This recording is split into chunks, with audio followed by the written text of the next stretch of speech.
ಉಳ್ಳಾಲ ಚೆಂಬುಗುಡ್ಡೆ ಹಿಂದೂ ರುದ್ರಭೂಮಿಯಲ್ಲಿ ಇನ್ಫೋಸಿಸ್ ಸಂಸ್ಥೆ ಸಹಕಾರದೊಂದಿಗೆ ನಿರ್ಮಾಣವಾಗಲಿರುವ ವಿದ್ಯುತ್ ಚಿತಾಗಾರದ ನೀಲಿನಕ್ಷೆ ತಯಾರಾಗಿದೆ.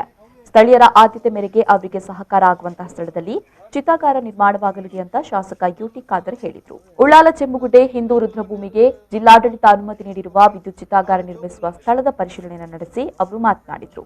ಮೊನ್ನೆ ಬಹುಶಃ ನಮ್ಮ ಕೋವಿಡ್ ಆಗುವ ಸಂದರ್ಭದಲ್ಲಿ ಡಿಸಿ ಅವರು ಇನ್ಫೋಸಿಸ್ ಅನ್ನು ಕರೆಸಿಕೊಂಡು ಇವತ್ತು ಒಂದು ನಮ್ಮ ಈ ವಿದ್ಯುತ್ ಚಿತಾಗಾರ ಮತ್ತೊಂದು ಯೋಜನೆ ಹೇಳಿದರು. ಇನ್ಫೋಸಿಸ್ ಮಾತಾಡಿಕೊಂಡು ಎರಡು ಮಾಡಲಿಕ್ಕಾಗೋದು ಯಾವುದೋ ಒಂದು ಮಾಡ್ತೇವೆ ಅಂತ ಯಾವುದನ್ನು ಮಾಡಿಕೊಳ್ಳಬೇಕಂತ ಹೇಳಿದಾಗ ನಾನು ವಿದ್ಯುತ್ ಶವಾಗಾರಕ್ಕೆ ಮೊದಲ ಆದ್ಯತೆ ಪಡೆದಂಥ ಮೊದಲು ಮಾಡಿ ಅಂತ ಕೂಡ ಹೇಳಿದೆ. ಅದಕ್ಕೆ ಅನುಗುಣವಾಗಿ ಇವತ್ತು ಅವರ ಬಂದು ಇಲ್ಲಿ ನೀಲಿನಕ್ಷೆ ತಯಾರು ಮಾಡಲಿಕ್ಕೆ ಕೂಡ ಮಾಡಿದ್ದಾರೆ. ಮತ್ತು ಸ್ಥಳೀಯ ಅಭಿಪ್ರಾಯ ಪಡೆದುಕೊಂಡು ಸ್ಥಳೀಯರಿಗೆ ಬೇಕಾಗುವ ರೀತಿಯಲ್ಲಿ ಶಾಶ್ವತವಾದ ಒಂದು ವಿದ್ಯುತ್ ಚಿತಾಗಾರ ಮಾಡಬೇಕಂತ ಕೂಡ ನಾನು ಇನ್ಫೋಸಿಸ್ನ ಮುಖ್ಯಸ್ಥರಿಗೆ ಕೂಡ ಮಾತಾಡಿದ್ದೇನೆ. ಅವರು ಅದಕ್ಕೆ ಒಪ್ಪಿದ್ದಾರೆ.